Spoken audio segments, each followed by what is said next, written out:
Indépendance, cha-cha, tozumiye.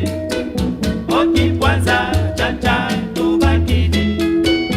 Au table ronde, cha-cha, baganye. Oni panda, cha-cha, tozumiye. Indépendance, cha-cha, tozumiye. Good morning, good afternoon, good evening, everyone.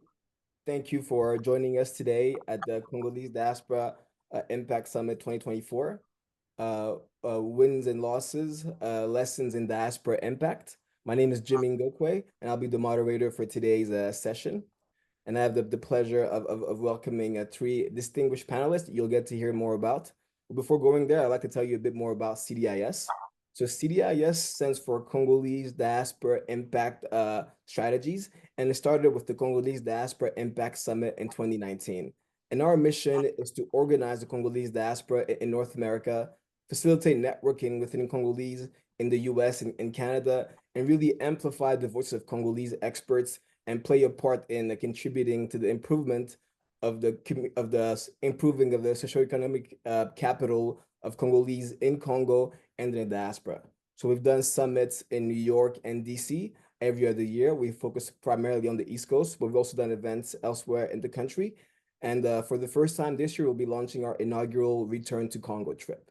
You know, diaspora impact is an important part of our name, and the impact is something, we want it to be something tangible. I think a lot of times we say, yeah, Congolese love to talk, but they don't do. And we wanted to change that narrative and actually start doing. So beyond the conferences, we've also supported the nonprofits and businesses and helped start a few. And we'll be going to Congo and Kinshasa for a week, from November 22nd to the 29th, to actually learn about opportunities in Congo instead of just talking about them as something abstract. But we'll get to talk more about this today. The focus is our webinar on lessons from the members of the diaspora that are doing real things on the ground. So our speakers today are Noella Coursaris Musunka, the founder and CEO of Malaika, Stella, the founder and CEO of Zapenda, and Mboma, the regional chief executive for North Africa and the Middle East at Prudential PLC. So I'd like to start with brief intros from our three panelists, just to kind of get to know you a little bit. If you could take a 1 or 2 minute to tell us, you know, who you are, what you do, where you're based now, and also when was your last time in Congo, and which part of Congo do you call home? Noella, if you can start with that brief intro. Hi everyone, so good to be all here and have the passion for our continent and for our country. I'm Noella. I'm first of all a mother of 2 children. I've been the last time to Congo. I just came back from Congo like 3 weeks ago. I set up Malaika 17 years ago, and now is really an ecosystem that comprise 5 components, a school that we have built from scratch and we led it. The students arrive at 5 until 18 years old, and we have already 2 graduations. We have a community center that has 6,000 youth and adults coming to study at our center. And actually 1,000 youth adults every day come to our center to study mechanic, electricity, carpentry, sewing, digital classes, literacy. We have built 31 wells in different communities in the Congo. We grow our own food that go back to the canteen of the school. And we have created a toolkit how organization can duplicate it, the Malaika model, learn through success, but learning through our challenges too. And I'm a volunteer at Malaika. I don't take salary. I lead all the foundation with an incredible team. And when was your last time in Congo? I was there 4 weeks ago. Perfect. Cool. For the second graduation of Malaika, so it was great. And the Mandela family joined me, and I brought them to speak at some university, including the one you're sitting on the board, Eric. So Nouveau Horizon. Perfect. Eric, how about yourself? You know, tell us a bit about, you know, what you are, what you do, where you are, and your last time in Congo. Maybe I'll start with last time in Congo. That was, I believe, 6 weeks ago. Was bringing some former classmates of my years in the US actually to visit DRC and look at opportunities. A few of them are involved either in infrastructure, energy, or financial services. So they wanted to look at DRC and see what the DRC opportunity is all about. And I think they all enjoyed it. I'm based in Kenya, Nairobi. Been here for the last 5 years after spending maybe six, 7 years in Congo. This was after having lived in Singapore and in the US, obviously. My role today is with Prudential. Prudential is one of the largest and oldest insurance companies in the world. And my role is essentially to oversee North Africa and Middle East, although I'm really much more into M&A these days. So that's what I do. Perfect. And which part of Congo do you consider the home? I always struggle with this question. I was born in Kinshasa, lived in Katanga, in Lubumbashi for a long time, a couple of times actually with the family, but grew up in France for the most part. So, but I always wanted to retire in Goma. That's my retirement objective. I wanted to be in some kind of a Switzerland, and Goma offered that perfectly. Goma, the challenge is, should it be Bukavu or Goma? Perfect. I'm sure Stella will have something to say about that. Stella, please go ahead. Yes, more people in Bukavu and Goma for sure. So my name is Stella Safari. I'm the founder and CEO of Zapenda.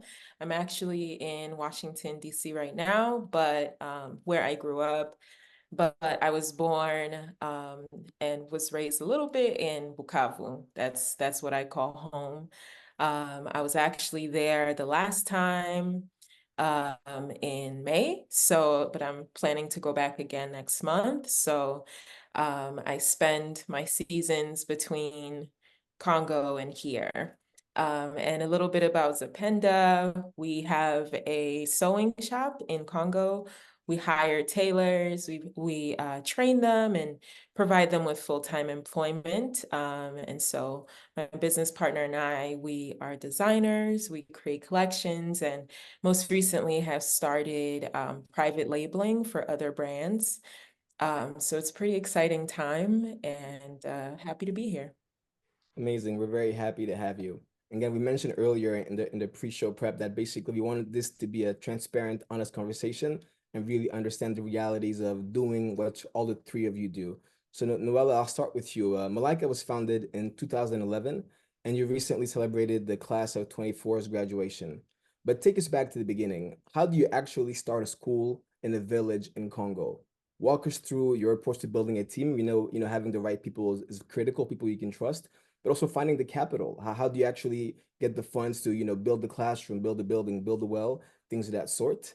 And also, how did you adjust to the culture, of working in a village in Congo, whereas, you're not based there full time at the time. So please tell us a bit the actual, the how. How did you make that happen? First of all, we set up Malaika in 2007. So the first project was to sponsor girls that were abandoned or sexually abused. We were paying the school, the uniform, the orphanage. We were contributing. But I've been traveling a lot in Africa and Congo, and I see that I have a daughter and a son, and I always have a dream to build a high-level school where I could see that I could bring my own kids there. So to build Malaika was working in a community where it was hardly no access of road, water, electricity was a very forgotten. And now if you Google Kalibuka, where we work, it's so many things happening. We lobbying, we push the government to make the road. So 70% of it was built. And it's just incredible to see completely the community really, really flourish. But it was hard at the beginning, to find the land, to put the team around, to build the school, from the architect, from the construction company, to build your team on the ground, from the management, from the teachers. And we really emphasize on the teachers training, on the management training, the upgrading the curriculum to be updating in what our children learn in the Western world that we can bring in the classroom in Kalibuka. And that's what we're doing. Our kids from 5 to 18 years old, our girls, they learn from robotics, from AI, from a holistic curriculum, from art, music, sport, and being happy. And we were fasting to the nutrition program. At the beginning, I just wanted to build just the school. But you're seeing the state of the children were coming at school that maybe we're eating 2 or 3 times a week at their home. So we really have to emphasize the nutrition program where they have breakfast every day and where they have lunch. We're feeding 430 students every day and 60 staff. So it's a big operation, the kitchen.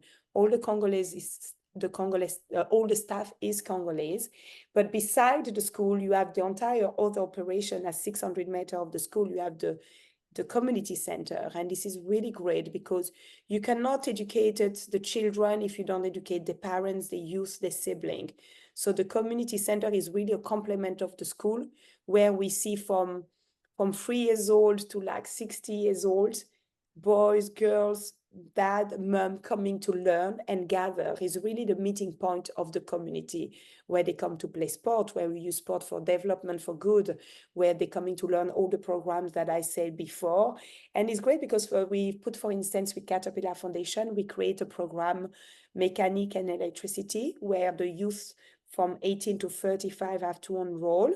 And we have 30% of women that enroll. And after 1 year, they are certified and they can go to find jobs. And some of them find job and they were the best employee in some of the companies. So they are employed on mining companies, construction, etc. We have one of the students that started at 5 to until 18 at Malaika school. She got a full scholarship abroad in India, Josiane, and she was the best student of her class. So we have a lot of great success stories. Of course, there's challenges on the way, working with infrastructure, the fundraising, the lack of electricity, the lack of internet. So we had to put a satellite, and people and everything, all our program and our construction are on green energy. So you have a few years, you have to constantly to upgrade the green energy and etc. But when you see the trajectory of all these youth, or a mother that never knew to use a sewing machine or learn to read and write, and she can do that now, and she can even find a job, it's really impactful. And can you kind of just take me back to 2007, like that first classroom, that first student? How did that happen? Like, was it kind of your savings, or did you have like a committee, a fundraiser? Like, how did that first class at Malaika 2007? How did you make that happen? Because people want to start schools, they don't know where to start, and we like to know kind of how, even though you're here, you know, many years later, how was that first year to get that first classroom and those first few students at Malaika? How did you do that? So first of all, we start only with 3 classrooms, and it was no water in the community. So we have to build a well. We have to build a 3 classroom. You need toilet facility. That's something people forget. But yes, you need toilet facility for the staff, for the student. You need the office, and you needed the canteen. So that was the first beginning of a campus. And every 2 years, we were building more classroom, and we were growing with the students. So now when the graduation leave, all the students arrive at 5 years old. So right now we have more than 536 children that went through a school.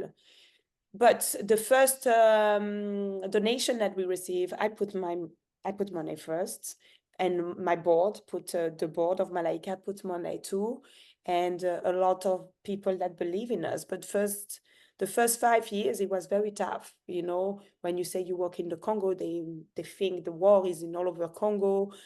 Some grant application, Congo is on the red list. So the first 5 years, it was so tough to raise money. It was through all my friends, small event, job that I was doing in the modeling or business consulting that I was asking them to put a certain donation to Malaika. And after 17 years, we are from the Obama Foundation, Caterpillar, L'Oreal, etc. But it took us so much time. But why now they're giving? Because a lot of donors came to Malaika. So it's been a word of mouth. Secondly, it's we are transparent. 80% of the money we're raising go back to the program. We have low cost of running Malaika, and we are impactful. We have a good monitoring evaluation, and we are based in America. We are based in America and Congo. So 70% of our donation come from America. Perfect. And thank you for breaking that down. And people donate their time, like you sometimes, Jimmy, you donate your time. They donate their time, like I donate my time. And but Malaika is $800,000 to run every year. So it's not easy to every year when you have the election, when you have the election Congo, now is election America, you had the COVID, so many wars all over the world, and it's not easy. Like the mpox, when I had the second graduation in the Congo, boom, the mpox arrived, and we have a lot of cancellation of people who are coming to the graduation, so it's challenging to work. Yeah, always got to deal with new challenges. And I'd like to stay on the topic of education and pivoting to you, Eric. Education clearly plays a big part in your professional and life outside of work. You're on the board of directors at Université Nouveaux Horizons in Lubumbashi. You have a BA from Grande École in Paris, and an MPA at the Harvard School of Government, and an MBA from the Booth at the University of Chicago. So first of all, very impressive. Congratulations.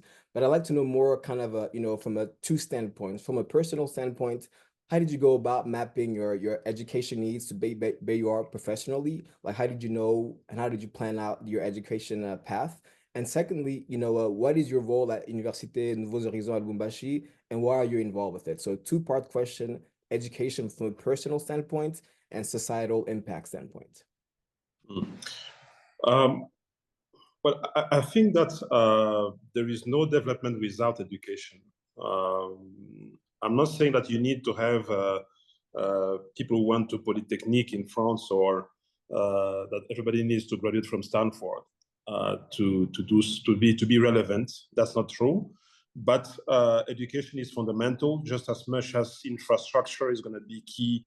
Good healthcare is going to be essential, and so on. So a few things that are very important, and this is very central.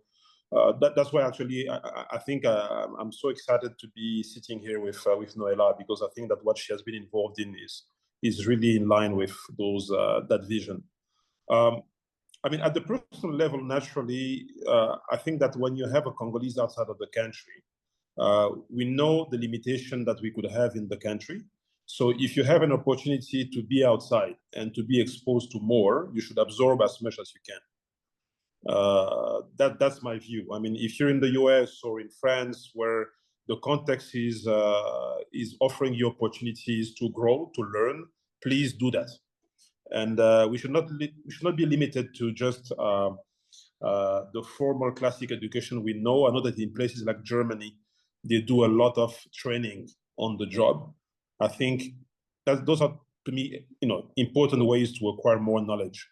So I mean, I moved very early in Europe, in France, with my family. My dad used to be part of JK Mine when I was a kid, and I remember standing at some point. I was a kid, but I remember vaguely that I was 9 years old or so, and being in that building of Sozacom and overseeing the city and listening to conversations around the metals and mining space, our DRC. So we all know the story. DRC is perfectly endowed in those spaces, but we're not performing at all, not at the level where we should be performing. We should be the Saudi Arabia of copper and cobalt and maybe even diamond, but we're not in that space yet.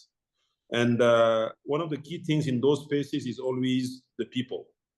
You can have the right processes in place, you can have the right system in place. If you don't have the people to drive your strategy, to make things happen, it is always a challenge. And those things sort of build up with time. And when you have the opportunity to be exposed to all those educational opportunities, it was sort of natural to try. And as often in life, people always see the tip of the iceberg. They don't see the fight you've been involved in and all the opportunities you have missed before you got to the top thing. But yes, so I think everybody more or less go through all of those things. And yeah, so I mean, generally, I think all of our families value education. So that provides a good context for background. And then when you have the opportunity to grab it, you do it. And that's what I did. Now, when it comes to my story with Université Nouveaux Horizons, I love that story because it started literally in a garage, almost like whatever beautiful stories you could have in the US, in California. You could imagine that two students coming back to the Congo in the 70s and looking at at growing their own family and having a career back home. and a few years later realizing that there was a shortage of offering in some of the educational niche that they were looking at. And so they started by, in their garage, having some kind of a kindergarten. And eventually, a few years later, it became primary school, secondary school, and eventually now a university. The story of the university essentially started because many of the parents were frustrated with the challenge that they would have to give the best education possible to their children. They would struggle to find the best educational sort of infrastructure institutions back home in Congo. But then they would also look at the situation. You know, when you have a young adult or a teenager who is now going to the university, who has never lived alone, who is now going to have to go have this experience of living alone, have to deal with a new educational system in a different country. And even if you speak French, in some cases, it's always a new culture. So many parents were confronted with that. Some even have had a negative experience sending their children in South Africa or in India. And they were in need of a solution. And this boiled down to asking to the Takizala family, who were the two professors who were actually running those educational centers, those schools. They asked them to offer a solution, to think of something. So that's how the university started. And honestly, it's one of the best we have in the country. I think they're probably in the top 5. I don't know if there is any official ranking, but that's the kind of job that is being done. So I'm sitting on the board. I'm the deputy chair of the university. And what we're looking at essentially is to make sure that we have an institution that addresses the problems of DRC. Obviously, when you address the problem of DRC, you're probably looking at Africa as well. For instance, during the COVID time and also subsequently with the war in Ukraine, there was some kind of a crisis starting when it comes to having access to some of the soft commodities for the agribusiness space. So some students there started working on baking cakes and bread with local raw material, if you wish. And that's what I like, is applying your creativity and smart to finding solution, the simplest solution you can to local problems. Is that the end of the road? No, it comes with tons of challenges. We need access to funding, because the objective is not to build just a profit generating organization, but it's really to give access to the maximum of people to the best education possible. So that's a challenge by itself. It is a project for many of us, to which we're applying our mind and trying to find solutions. Maybe I should stop there, but I think it's an opportunity that you should all take to go and discover that university. It's great to hear. It's a powerful story of people actually, being the change they want to see. So thank you for sharing that. And now, Stella, I'd like to pivot to you and talk a bit about your journey. So Zapenda's clothes, please correct me if I'm wrong, Zapenda's clothes are made in Bukavu. You have a storefront in Detroit, a strong e-commerce presence, and you ship internationally. So you're global business, But take us back to the beginning, your first sale. Like the first time you realized this could be a business, because we know a lot of businesses struggle. Many actually don't last more than a couple of years, but you're still around and thriving. So please take it back to the beginning. How did you actually do it? How have you built Zapenda so far? Take us back to that first sale. Yeah, thanks, Jim. So a little bit of background on me is that I actually was working with entrepreneurs and businesses in Detroit. And so I have to give them a lot of credit, because it gave me the opportunity to learn and to see other entrepreneurs starting and growing their businesses. So I ran an accelerator program, and I was working in venture capital. Although I got a chance to witness a few businesses on their journey as they were starting, it still did not compare to my own. And so, to answer your question, for me, Zapenda, I feel like it kind of found me. It took me a while to put the pieces together and realize that this is a good business opportunity. And I'm sure part of that was just my own mental, maybe even emotional barriers around working in Congo. So what happened for me is that I would go to Congo. I was working on other projects in Congo. I used to work with NGOs there. And I would, meet tailors and get clothes made because I like clothes. And as I would come back here, so many people would ask me about them and where I got them made, where they can find something similar. And so that was kind of the thing, because I'm used to identifying business opportunities. So I was like, it's looking like maybe there's a need here. And so I started doing my homework, and I remember one of my first moments where I realized that this could be a business is I took a trip to Congo one time, and I told myself, okay, since people keep asking me about this, I'm just going to ask my friends and family if they want things made when I go next time. And I did, and basically the orders I got from that were able to pay for my ticket to go and, basically do all that work and pay all those tailors that I was working with. And that was the beginning. And I didn't think Zapenda would come out of that, but it did. And so we just kept going. And honestly, a big part of the reason why I did keep going is because of the tailors that I started working with in Congo. We had a positive experience working together that time, that they would call me and ask me, hey, do you have more work for us? Do you have more work for us? And so I just started going out there and finding the work. So I think if I could impart any wisdom on anyone who's looking to start or has an idea, is to put it into motion. When I took that trip and asked, my friends and family if they wanted something, I didn't have a logo, I didn't have a website, I don't even think I had a name for the business yet.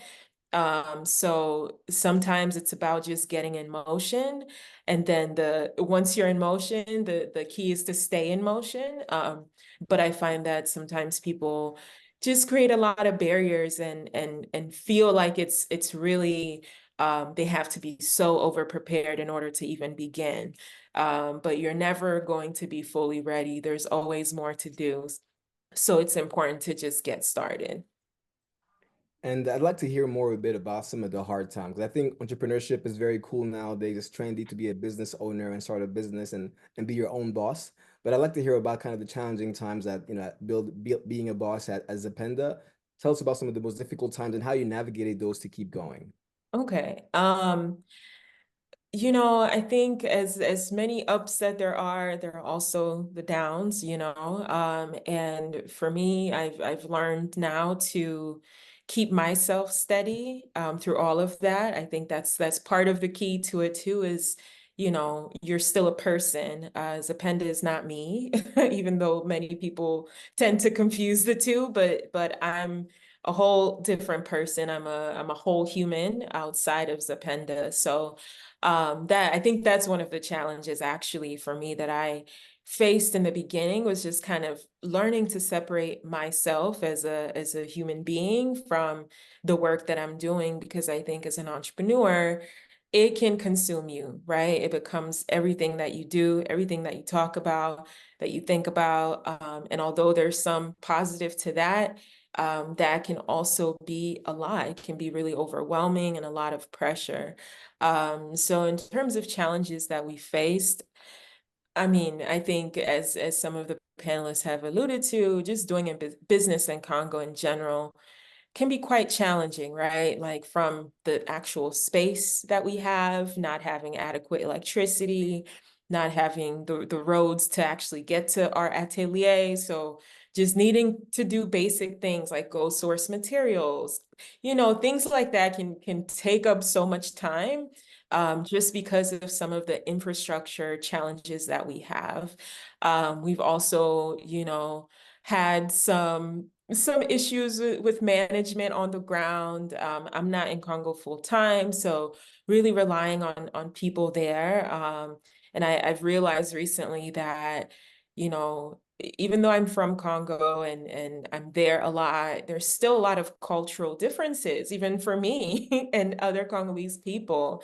And so for me as a boss or as a leader, I have to be very clear and very intentional about what my vision is, about what my expectations are, and really hold people up to that and hold myself up to that as well.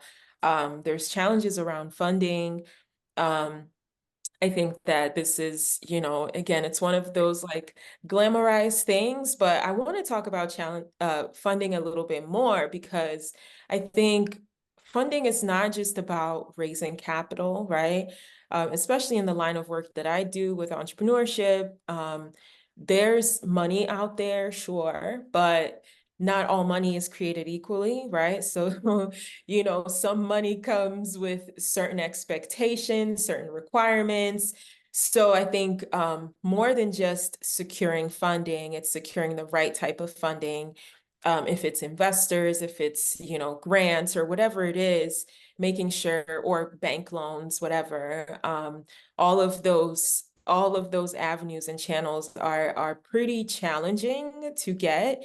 And they all come with their own stipulations. And so I think being clear and just learning as I go. And I have a background in venture capital, and it's still a lot of learning for me from an entrepreneur standpoint. So those are some of the challenges that I faced. Thank you. You touched on many interesting things we'll get back to later in this session.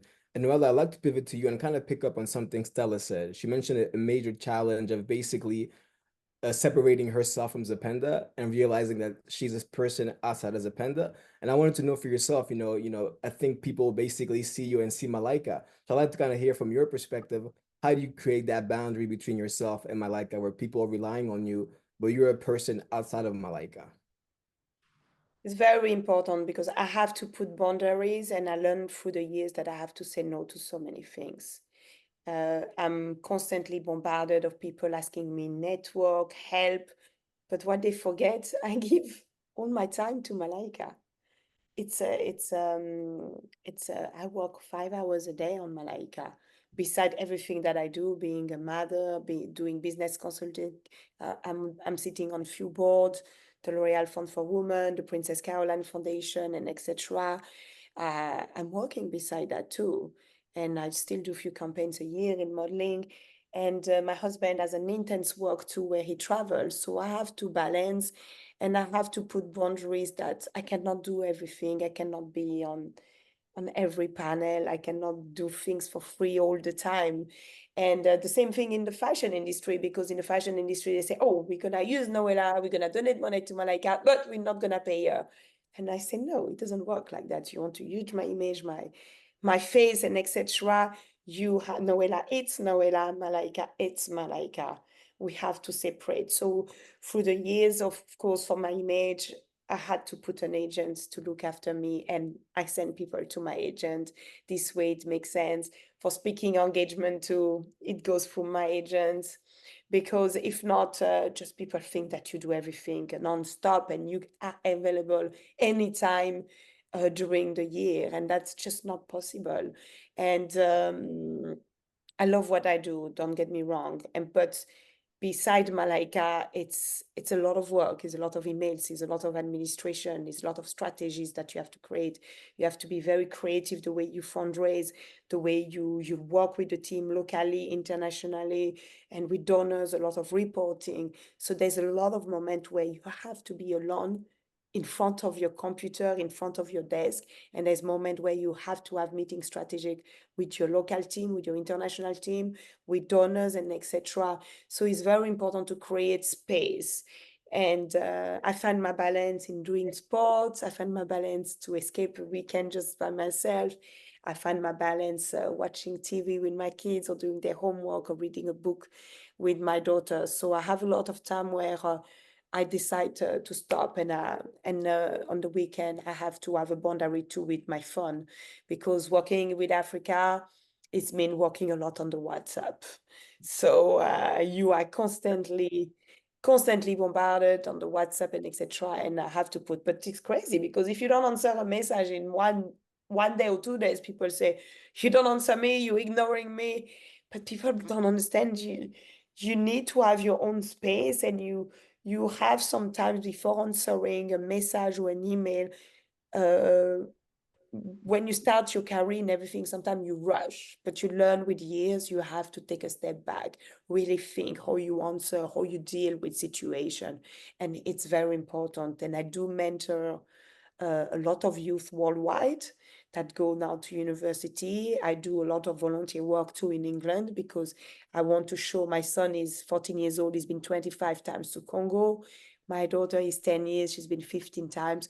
We do volunteer work too in England because I want to show them there's not only in Congo that we have issues, but we have challenges too in England. So we do a lot of things with my kids here, and I do speak to a lot of schools too in England, to help and to really mentor and really learn. And everything that I do is not only about me going. I love to learn. I love to be in a journey with people. I love to experience. I love to listen. The world goes so quickly that you need to adapt yourself consistently, but you need to learn from wisdom, from youth, from elder, from people in your industry, and from people outside completely your industry, because they give you fresh input in everything that you do every day. Thank you. I mean, it's clearly challenges, but you find ways to navigate them, and definitely looking forward to hearing more about particularly, I think you mentioned that it costs about $800,000 now to run Malaika every year. So like, what happens if there's a shortfall? What's your approach to managing the years where you don't reach that fundraising goal? Through the years, we've been very lucky to create a reserve. So we have a reserve, and now is a big demand on the grant. When you apply for grant, they ask how much is your reserve. And unfortunately, a lot of organizations work with very short reserve, and sometimes they don't get a grant. And that's one thing that we really push with the team, is to get a reserve, or at least 1 year. 1 year or more for the foundation. Of course, every year you start 1st of April, because we're working on a fiscal year from the 31st of March to 1st of April. Every year you have these stomachache, how you're gonna raise your money. But we've been very lucky in a way that we have a reserve. We have people sponsoring girls through the year. We have people sponsoring program, contributing to the nutrition program, the energy, the IT programs, the community center. So we separate all the programs we're doing, and a lot of donors say, we want to contribute to the water wells, or the sponsoring of a girl, or the teacher salary, and etc. So it's a different strategy. And every year we have a birthday where I donate my birthday, and it's an online celebration where we raise the money. And we have different ways. People run marathon, yoga, give their birthdays. And some of my jobs, I ask them to donate to Malaika. And of course, what saved Malaika, I think we have a loyal database of donors. A lot of them came, a lot of them are very attached to Malaika. And that's great, because I separated Noella with Malaika, because now when I see the reporting of donation every month, 60-70% are 60% are donors that I don't know. So they donate for Malaika, they donating for a program, and because they hear from Malaika. And then we have great informal volunteers and ambassadors all over the world that speak about Malaika, that host a dinner, host a lunch. And 3 years is the big milestone of Malaika, is the 20 years. You can all join us. I would love to have a documentary, a book, host a few events. We're going to have a few girls that are going to be out of university, and they are the one that will be the real ambassador, and that will take over. So this is the story of 20 years. Of course, I'm very aware that it's not only Malaika, it's not me, it's an entire team that works. So we're working too on the succession plan of all our executive team, locally and internationally. We are launching this year the endowment fund that donors can contribute for the longevity of Malaika, that can last for 10, 20 years, because Malaika, it's a legacy. It's nothing to do with Noella. It's the incredible impact and Malaika girls and youth that we're teaching and empowering every day. Kudos to you and the team for this long-term thinking and planning. We'll do a few more questions, for 10 more minutes, and then we'll open it to audience questions. I'm sure they're itching to ask you all questions as well. So Eric, I'll pivot to you because you have a bit of a, you all have different paths, and yours is very different from what Noella and Stella have been doing these past few years. You've worked in both the private and public sector. I think most recently in the public sector, you were working at Congo as a National Insurance and Regulating Agency, and now you're the private sector working at Prudential. So please tell us about the challenges in the public sector in Congo, whatever you can say, of course, and also the transition to the private sector and kind of the biggest challenges in each space. Thank you for that. I mean, although we have different experiences, but I think some of the things that I've heard really mirror my experience as well. I think there is a cultural difference for someone coming from the diaspora, going back home. It's not because you speak Swahili, Lingala, Kikongo, or Chiluba that you are automatically considered as being part of the local community when you land. You are coming from outside, and this also implies that from a cultural perspective, and culture is not just the big stuff, literature, music, etc., but it's also ways of doing business, ways of interacting with others. And when I came, I was almost a freshly minted MBA. Went to an MBA, one of the best MBAs in the world as well. So I think I came with a preconceived idea of what it meant, even though I was aware that I needed to adapt and learn. But I think deep inside, I thought I knew. So that's the first warning that I think that people need to have in mind is don't come with preconceived ideas. Really be open to absorb the reality that you're seeing on the ground before you make successful moves. So I saw cultural differences. I remember that when I was running a bank in Kinshasa, but I quickly felt it was a good career in that specific role for someone who would be at the end of his actual career, who is happy to just settle down and just drive an organization that is actually well-oiled. But then when I was given the opportunity, and I was honestly getting bored, and when the authorities reached out to me, I think I participated to a debate, came up with a few ideas of what I believe needed to be done to keep pushing the financial services agenda in the country. So I was talking about, medical insurance, social security, and all of those things that I believe we need to make sure we structure right. So I ended up, without any interview at all, being given the top job of actually running that government organization. And yes, the cultural difference, you feel it in that moment, because whatever you have known in the private sector, when you're in the private sector, in most international organizations, when you have a board, the board acts very as a classic approach, which is to define the strategy. They decide, they're supposed to agree on what is the objective for the next few years, and they let the executive team maybe the details to actually get there. It's not always the same thing in Congo. You're gonna run into a different set of realities. You're gonna have to negotiate your way sometimes to those objectives. So I think in DRC, it's more about building consensus all the time. At least I'm talking about the experience I had. It was about that. And I don't think I'm naturally very patient. So I can try a few times, but then at some point, I want people to just agree. I push back. So I'm not the best example for you, but that's where I am, and I could sense that. I think that I'm sorry, I forgot your question. Maybe I needed to say what I just said now too much. Can you remember? No, you actually answered it. I wanted to understand kind of what it was like working in the public sector. So actually, can you transition, tell us about, why you left the public sector and why you're in the private sector? If you take about a minute to share that, the transition from government to private sector. Yes, just because I think that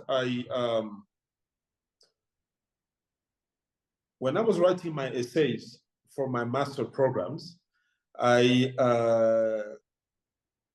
wrote a story that I eventually needed to actually go through. And that story was about adding value to the Congolese story at my level in my space. And that's exactly what I wanted to enjoy. So when I was given the opportunity to do so, that's what I embraced. But I basically knew that it would not be an easy ride. I knew it. And that's exactly what I went through. It was a tough one. So I would say the difference between both private sector is easy from my perspective, because you can set policies and procedures. People are paid for it and they just obey. You are the top boss. It's clear. You build incentives, you have annual program assessment of the performance of everyone, and you can correct and make sure people follow a specific path. When you're in the public sector, there are so many dynamics going on that could be sometimes counterintuitive. I mean, there is a reason why we need to develop our country still. It's because there are so many things that need to be fixed. And I think that you have great people in the system generally. But again, I think middle management in the public sector is not easy. Yeah. I don't know how to say that better, but you need to have an alignment of incentives. And most of the time, I don't think that alignment is there. It is a challenge you see in many developing countries, but you have that. And I really could feel it. I mean, I remember going back again after leaving DRC, and one of your questions was, why did I leave the public sector? I think at some point I realized that I needed to put a stop to the kind of misalignment I had between myself and a board. I was being the chief executive, and I'm very independent in my mind. I like being given a mission and be allowed to do what I need to do to deliver. If there's going to be some boundaries, be clear, please, on what those boundaries are, and I'll do my craft to go around what I need to go around. And that was something I needed to be able to convey. I'm not sure I was able to convey it the right way. Yes, but I became very interested in actually going back to the DRC, because I think it's easy to step away when something doesn't work. Especially if you have had an exposure to more countries and maybe you have a residency. I still had my residency in Singapore, had my residency in France and the US, so I could go back to any of those countries easily and get the next gig. I have an alumni network that would help also my onboarding in new cultural spaces. I could go back to some other locations in Asia. I did a little bit of that when I was a little bit pissed off, to be honest, by a lot of the nonsense. So I decided at some point to go back and just breathe, spend some time with my family, more specifically dedicate more time to the loved ones and all of that. We're not going to get any younger, so you need to do those things right. I needed to do that. And obviously, after 6 months, it's like if you have been on vacation twice. At some point, you need to go back to the real stuff. And that's when I eventually went into some kind of international organization. So that was part of the African Development Bank. Joined them and was working on specific financial issues for a while before being recruited by the organization in which I am. And actually, the organization in which I am, interestingly, when they recruited me, were interested in me not because of anything I've done in the past as a specific experience, but because they heard about me being pushed out of DRC more or less. So basically the negative experience that I'd had in the DRC at some point, and once again, I would say 80% of the experience was great, but I had 20% that was more difficult to swallow. And it actually became one of my best selling points. Thank you. Because sorry, go ahead. Sorry, Eric. We're just a little bit limited on time, and we've had several questions. I know you were kind of getting into the journey, but we want to maybe just finish your last thought really quick so that we can transition to some of the questions. Absolutely, absolutely. No, I was just saying, I mean, I was almost done, just saying that it became one of my strongest selling points was to say that I was coming from the DRC, and with the education I had and the experience I had gone back there. So basically, they decided that my DNA was different from that of most of the people I was dealing with in the Congo. So it became even more attractive. I just want to add something, Eric, on that. You say you've been to Singapore. I've been to Singapore, and my husband works in all these areas. When you look at the model of Singapore, the way it's been set up, the mindset, the infrastructure, the intellectual mind that they put on the education, that's what it's one of the top 5 countries, I think, that we need to look up to bring in the Congo. No, I totally agree with you. I spent some time there and spent some time in Malaysia and Indonesia. You see a lot of common characteristics with us in terms of where we're starting from.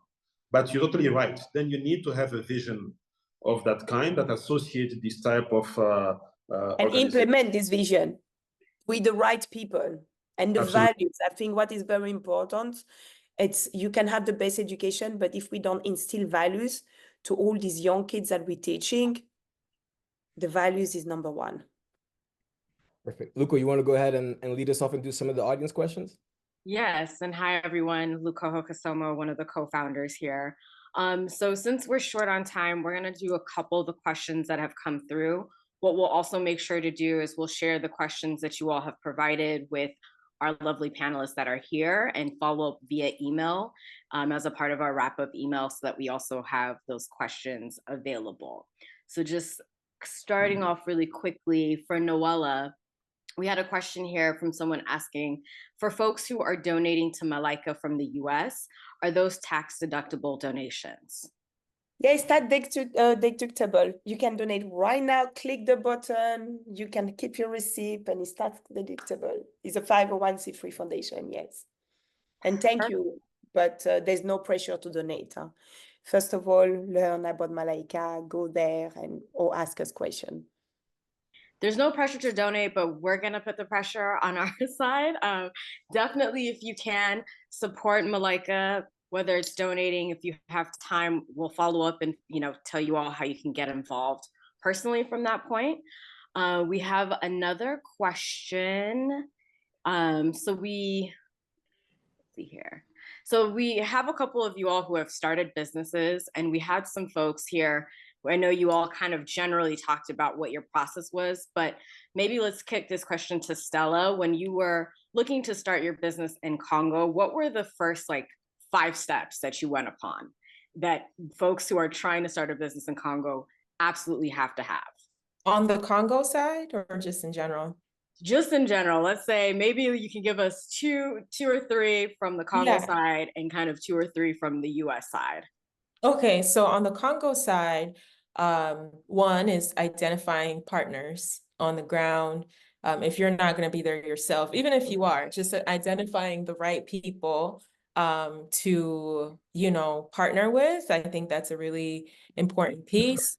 The second one I would say is figure out your business model. I know, this may be a little bit daunting and you won't figure it all out at once, but it's important to have a plan on how you're going to make money, because essentially that's what's going to keep you in business. So for me, luckily we have a product that we can sell. So that's always the name of the game, is figuring out how to sell our product and some new markets and ways that we can sell. I also think just from this doesn't really matter where you are, but I think surrounding yourself with the right people. So whether that's advisors, a board, mentors, people who have walked the journey before you, just do your homework, do your research, and surround yourself with people who can support you, because this can be a lonely journey, but also it doesn't have to be. And you are most likely not, inventing the wheel. So go and look to the lessons of people who have come before you. Thank you. And this question is for Eric. With your experience in the financial services sector and now working in investments, we have someone here who is a lawyer and says that they've been trying to bring folks to Congo, but obviously with the government kind of situation, sometimes when they go to try and get MOU signed, they'll find a very frustrating process there. So what they want to know is, how have you been able to overcome the challenges that exist within Congo in order to attract investors, so that these investment opportunities or ideas can actually come to fruition? I think that the challenge is real. I have been there, spent a lot of money coming there for meetings that were not always happening or happening later than planned, etc. So you're gonna always have that. I think you need to consider it as a given in the environment. We have many people who are probably, let's put it that way, if you come there and want to operate like an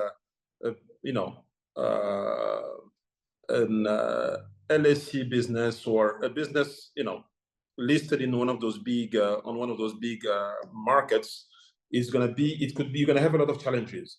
But if you come there like an Indian businessman or a Chinese businessman, you Lebanese, you probably would have more success. So I think we need to spend more time understanding the success factors of those guys.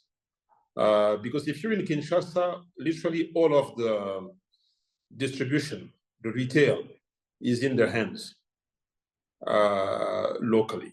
So that's, it shows that we are open for business, but it also shows that we are shying away from those challenges. So I think it's important to step back into the country with humility and do your homework. I remember that many of the guys that I've met who seem to be doing some good things were actually doing their homework. They would go into those institutions, check what their tax liabilities could be, understand if there is a specific process to activate or fast track any aspect of their settling down and operating in the country, and so on and so forth. So I think those things have to be factored. One other consideration is also that you could have, you could have a chance to avoid a series of taxes back home in country. And I think many of the big organizations, sometimes even banks, that have been operating in the country, they use all of those tools to make sure that they are successful. So I would say humility, going back home, doing your homework, learning from those who have been successful.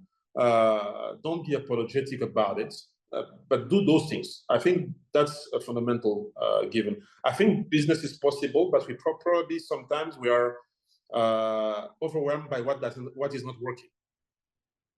And we don't see the opportunities when it comes to that. Got you. Thank you so much for that. We are about at the top of the hour.